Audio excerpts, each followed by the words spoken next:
बिस्मिल्लाहिर्रहमानिर्रहीम इय्याका नअबुदु व इय्याका नस्तईन। अस्सलाम वालेकुम to all my friends, my colleague, viewers और हमारे तमाम क्लाइंट्स इवन, और उन तमाम लोगों को जो मुझे जानते हैं और जो मुझे नहीं जानते, जो मुझे बहुत प्यार करते हैं, बहुत सपोर्ट करते हैं और सुनना पसंद करते हैं। आज ही मैं आपके साथ ना कुछ एक बड़ी मेजर टॉपिक पे बात करना चाहता हूँ, जो भी रिसेंटली मुझसे एक सवाल किया मेरे ही कुलीग, मेरे ही बिजनेस पार्टनर आर्किटेक्ट मिस्टर अवैध साहब ने। उन्होंने उनका क्वेश्चन बहुत वैलिड था and it was all about the contract management. While I was doing my MS in contract management, मैंने जब अपना एमएस किया प्रोजेक्ट इंजीनियरिंग मैनेजमेंट में, तो उस टाइम पे हमें कुछ सब्जेक्ट्स ऑफर हुए with relevant to the contract management, तो एक अपॉर्चुनिटी मैंने उस टाइम पे अवेल की। तो आज जो मुझसे क्वेश्चन किया गया, अभी इस क्वेश्चन को आप सुनिएगा, उसके बाद मैं आपको बताऊंगा कि मैंने कॉन्ट्रैक्ट मैनेजमेंट क्यों पढ़ी और हम अपने किसी भी प्रोजेक्ट के अंदर या किसी को भी अपने किसी भी प्रोजेक्ट या किसी भी कॉन्ट्रैक्ट के अंदर इन चीजों की एहतियात जरूर करनी चाहिए। अगर आप ये नहीं करेंगे तो सारा वक्त आप पछताते रहेंगे। इसलिए शुरू में कुछ चीजों को वक्त देना बहुत बेहतर है, इंस्टेंट के बाद में जाके आप उन चीजों के बारे में पछताएं। तो आप ये जरा सवाल सुने, देन मैं आपको उसके आगे जवाब देता हूँ इंशाअल्लाह ताला।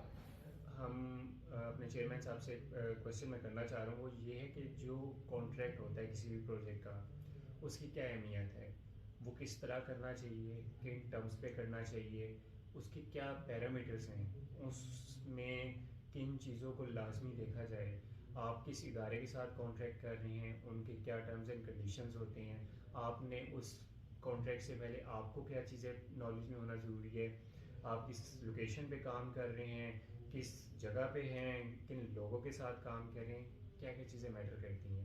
तो आई थिंक सो ये वो क्वेश्चन है जिसमें बहुत से लोग सिर्फ जब देखते हैं कि उनको एक अच्छा एडवांस मिल रहा हो, एक अच्छा कह लें कि बल्क अमाउंट में एडवांस की पैसे नज़र आ रहे होते हैं, तो वो कॉन्ट्रैक्ट को रीड आउट नहीं करते, वो कॉन्ट्रैक्ट को स्टडी नहीं करते, वो कॉन्ट्रैक्ट को स्टाफ बनाते नहीं हैं जो उनकी रिक्वायरमेंट, जिसमें वो अपने आप को भी सिक्योर कर सकें, जिसमें वो क्लाइंट को भी सिक्योर कर सकें। और थर्ड पार्टी क्या होती है, कंसल्टेंट कौन होते हैं।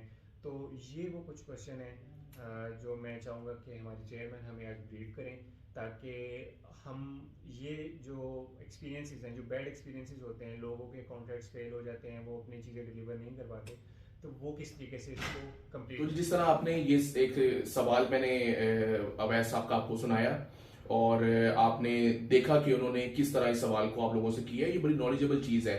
ये वो सबसे बेसिक और सबसे प्राइमरी चीज है किसी भी एक डॉक्यूमेंट की, किसी भी एक मुआहदे की, किसी भी एक कॉन्ट्रैक्ट की, किसी भी एक अंडरस्टैंडिंग की, किसी भी एक एमओयू की, जिसमें आप लोग दोनों पार्टीज, इसमें फ्रीके अव्वल होता है, एक फ्रीके दोम होता है, एक फर्स्ट पार्टी, एक सेकंड पार्टी होती है।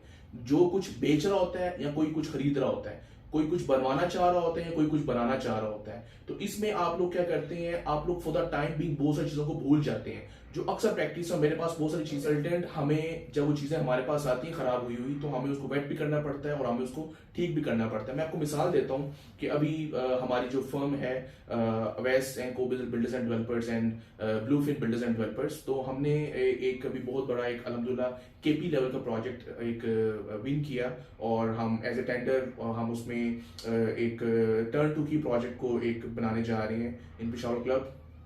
तो वहां पे I took 19 days just to draft a contract. Even मेरी एक्सपर्टीज होने के बावजूद भी मैंने एक थर्ड पार्टी को एज ए कंसल्टेंट हायर किया उस कॉन्ट्रैक्ट की वेटिंग के लिए, उस कॉन्ट्रैक्ट ड्राफ्ट को दोबारा ड्राफ्ट करने के लिए और उसमें गलती निकालने के लिए और उसमें वो चीजें ऐड करने के लिए जो हम सब भूल जाते हैं।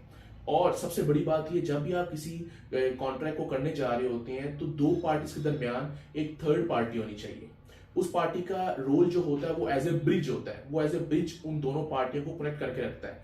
उस पार्टी को हायर करने के भी कुछ पैरामीटर्स होते हैं, दोनों पार्टीज मिलकर एक थर्ड बंदे को हायर करते हैं जो दोनों के बिहाफ पे उस कॉन्ट्रैक्ट को एग्जीक्यूट भी करवा रहा होता है और उन जो मुआहदा हो चुका होता है उस मुआहदे की भी इवन लाज रख रहा होता है और उस मुआहदे को एग्जीक्यूट करवा रहा होता है। तो एक तो ये सबसे मेन चीज होगी कि आपने हमेशा कंसल्टेंट को हायर करना है और वो हमेशा न्यूट्रल पार्टी होनी चाहिए, ना वो पार्टी 1 का हो ना वो पार्टी 2 का हो। वो कंसल्टेंट ही आपका ऑलमोस्ट आर्बिट्रेटर होता है, और वो एक लीगल लॉयर होगा या लीगल फर्म होगी या जो भी आप चीज एक्सिक्यूट करवाने जा रहे हैं वो उस फील्ड का एक्सपर्ट होगा। तो लिहाजा अपना कंसल्टेंट या थर्ड पार्टी को सिलेक्ट करने के लिए you should always going to take a very solid steps, ताकि आप इस चीज में मार ना खाएं। फिर दूसरा क्या होता है, अब ऐसे मुझसे पूछा है कि लोगों को ना बड़ा अच्छा एडवांस मिल रहा होता है कॉन्ट्रैक्टिंग में, कोई बिल्डिंग बनाने जा रहे हैं या कोई चीज सेल आउट करने जा रहे हैं या कोई प्रॉपर्टी डीलर है उसको बड़ा अच्छा कमीशन मिल रहा होता है। वो उस एडवांस या कमीशन को देखते हुए बहुत सारी चीजों को निग्लेक्ट कर जाते हैं। कल को क्या होता है कि आप उस कॉन्ट्रैक्ट में तो एंटर हो जाते हैं, लेकिन उस कॉन्ट्रैक्ट से बाहर निकलने का रास्ता नहीं होता। तो हमेशा एक चीज याद रखें, जब आपने किसी मुआहदे में एंटर होना है तो आपने उसमें से एग्जिट होने का भी रास्ता रखना है। तो ये भी रास्ता दोनों पार्टियां मिलकर डिसाइड करते हैं, थ्रू आर्बिट्रेटर, थ्रू कंसल्टेंट या थ्रू थर्ड पार्टी। तो ये चीज आपने हमेशा अपने माइंड में याद रखनी है कि कॉन्ट्रैक्ट एक सुन्नत भी है, नबी सल्लल्लाहु अलैहि वसल्लम का फरमान भी है। जो भी लिखो या जो भी मुआहदा करो, जो भी आप अंडरस्टैंडिंग आपकी हो उसको लिख लो, ये हमारे लिए बेटर और कल को हमारे काम आता है। तो ये चीज आपने अपने माइंड में रखनी है। दूसरा एक जो सबसे इंपॉर्टेंट और मेजर चीज, अगर मैं इसको जस्ट इस मैसेज को रेलिवेंट और इंटरलिंक करूं with the construction and with the development, क्योंकि हमारी फील्ड कंस्ट्रक्शन डेवलपमेंट, हम डेवलपर्स हैं, तो एक चीज जो हमेशा आपने याद रखनी है वो ये चंद पॉइंट्स है जो आपकी दिमाग में हमेशा घूमने चाहिए, एज ए पॉइंट्स आपके माइंड में होने चाहिए जब भी आप कोई बिल्डिंग बनाने जा रहे हैं, कोई कॉन्ट्रैक्ट करने जा रहे हैं, कोई डेवलपमेंट करने जा रहे हैं। सबसे पहले उस चीज के बारे में रेलिवेंट नॉलेज आपके पास होना चाहिए। एटलीस्ट नहीं है तो नॉलेज हासिल कर लें, उससे रेलिवेंट आप एक्सपर्ट बंदा हायर कर लें। बिल्डिंग डिजाइन करने जा रहे हैं तो you should going to have a solid soil testing team जो आपको बताए कि जमीन के नीचे क्या है। लोग अपना पैसा तो लगा देते हैं लेकिन वो जमीन का एनालिसिस नहीं करवाते। आपका सॉइल टेस्ट होना चाहिए, उसकी बेस पे ही बाकी सब लोग आपके बिहाफ पे परफॉर्म करेंगे। आपका स्ट्रक्चर इंजीनियर भी उसी बिहाफ पे परफॉर्म करेगा, आपका एमईबी इंजीनियर, आपका मैकेनिकल इंजीनियर, आपका architect, each and every team member उसी बिहाफ पे आपका ऑपरेट करने जाएंगे। तो लिहाजा जब आप ये चीज अच्छी तरह से करवाएंगे तो बाकी तमाम लोग अपने काम अच्छे से कर लेंगे। उससे रेलिवेंट मैनेजमेंट बजट आपके पास होना चाहिए। एटलीस्ट अगर आप 1 करोड़ रुपए का काम करने जा रहे हैं तो एटलीस्ट 10 लाख आपकी जेब में खुद होना चाहिए, ताकि आप उस काम को खुद से स्टार्ट कर सकें। You should going to have a solid architecture team with you, you should going to have a solid structure engineer team with you. आपके पास जी हर तरह का बंदा, हर तरह की पार्टी अंडर वन अम्ब्रेला मौजूद होनी चाहिए। आपने लालच नहीं करना, आपने पैसों के पीछे नहीं भागना, एटलीस्ट आपने स्कोप के पीछे भागना है और काम वो करें जिसमें आप एक्सपर्ट हैं।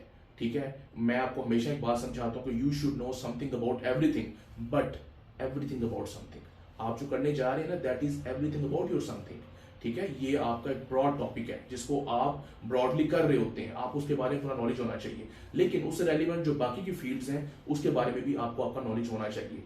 तो आज का मेरा टॉपिक ये था कि मैं आपको ये बताऊं कि किसी भी तरह की जगह पे why your contract agreement is very important, what key roles are going to be performed by your contract agreement, जिसको आप साइन करने जाते हैं और जिसको आपका क्लाइंट साइन करता है और जिसको आपका कंसल्टेंट आप लोगों से साइन करवाता है।